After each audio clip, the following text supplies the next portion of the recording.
À cette époque, ils ont tout inventé. Ils ont inventé l'idée d'abord. Ensuite, ils ont inventé ce qu'il fallait pour faire la peinture, les instruments, les outils, les matériaux. Et aussi, ils ont appris. Car lorsqu'on regarde ces peintures, on s'aperçoit que ce n'est pas le travail d'un débutant. Et il a fallu encore une invention, inventer le support de l'écriture et de l'image, qui a d'abord été pour l'écriture les planchettes de bois, puis les plaques d'argile. Alors on a trouvé le papier de papyrus, qu'on peut appeler, et puis le parchemin, et ce qu'on appelle le papyrus direct. Alors, de ces supports de l'écriture, on a fait au cours des siècles, après le christianisme, avec une nécessité de transmission, on en a fait le livre. Et comme les textes principaux reproduits par les moines et par les laïcs étaient d'abord les évangiles, la Bible, les sacramentaires, on a voulu décorer, mettre en beauté la parole de Dieu. Et c'est comme ça qu'on a inventé ce qu'on appelle aujourd'hui l'enluminure. Et c'est à cette époque carolingienne qu'on a eu un développement considérable du livre.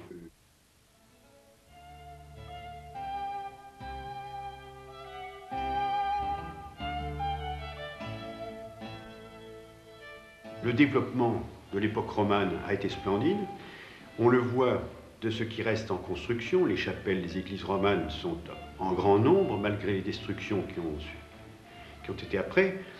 Et l'enluminure romane aussi s'est énormément développée. Et on a accéléré le travail, parce qu'il fallait produire. Est arrivée l'époque de rupture, le gothique. Et puis alors, la catastrophe aussi a été au XVIe siècle, quand les reliures ont été trop fatiguées, on les a remplacés. Et comme les gens voulaient que le livre soit plus petit, parce qu'il est trop lourd, vous coupez les marges, et on a coupé, non pas dans le texte, mais dans les illustrations. L'enluminure a traversé des avatars considérables. Ça a été d'abord l'invention de la peinture à l'huile. Ça a été ensuite l'invention de Gutenberg, qui a permis de multiplier les livres beaucoup plus rapidement, et que l'écrit, au lieu d'en faire un exemplaire, par exemple sur 3 semaines, pour 100 pages, et on en faisait 1000. Alors les enlumineurs n'ont pas pu suivre l'illustration.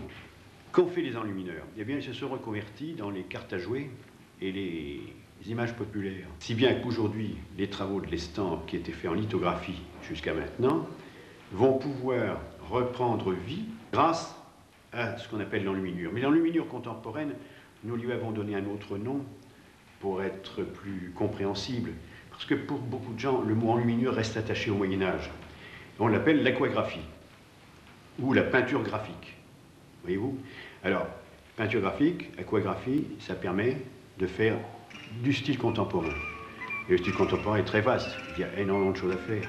Et c'est surtout avec ce génie de la couleur que représente notre travail de peinture à l'eau, avec des couleurs pures, des pigments naturels. Ce que l'on peut dire, l'enluminure, un art pour le XXIe siècle.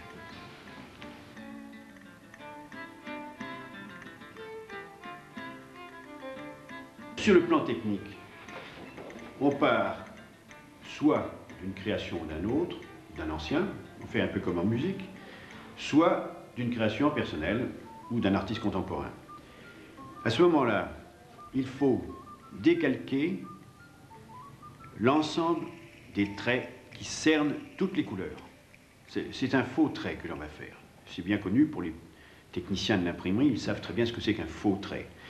Mais ce faux trait va servir à bien repérer chaque couleur entre elles. Alors, quand on a fait ce calque, on le pose sur une plaque de métal vernie, ou seulement, si on veut découper à l'outil, il y a juste besoin de coller, et on retrace tout ce dessin. Et alors, ensuite, on trempe dans l'acide, et on en fait un document de ce genre. Muni de celui-là, on en fait des épreuves sur différentes feuilles de papier ou sur différentes plaques vernies, autant qu'il y a de couleurs. Sur chaque plaque, on repère ce qui doit venir en jaune, ce qui doit venir en vert, ce qui doit venir en vert clair, ce qui doit venir, etc. Toutes les couleurs. Chaque plaque pour une couleur différente. En imprimerie, c'est pareil, hein, il y a une plaque par couleur. Quand on a fait ce repère, on fait la gravure, soit à l'outil, soit à l'eau forte, Et ensuite, il faut faire un travail de synthèse, c'est-à-dire faire se réassembler tous ces documents, de façon qu'ils se repèrent, ainsi que on l'a montré. Alors, il faut que tout soit bien préparé au 20e de millimètre.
Peut-être que j'explique un peu comment. Alors, dans un premier temps, je vais coller la feuille là, sur la plaque d'alu.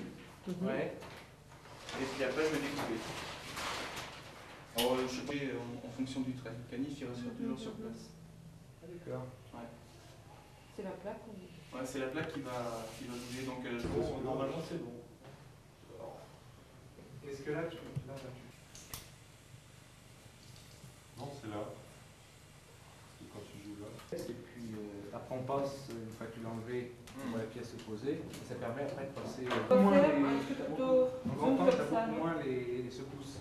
Ah, Ce que tu peux faire, en grand temps, tu verras que là, tu sens beaucoup moins les mouvements. Tu peux faire aussi pour le même effet, et ça t'évite de bouger. Tu prends comme ça. Si tu prends la ligne, c'est un saut.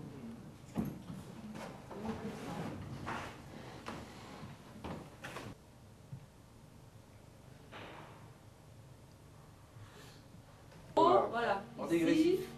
Attends, Tu vas finir là-dessus, même si on l'entend plus, c'est plus grave, ça va la petite espace-temps. maintenant on l'a fait celle-là, hein. On l'a fait celle-là. C'est l'autre. Voilà, celle-là.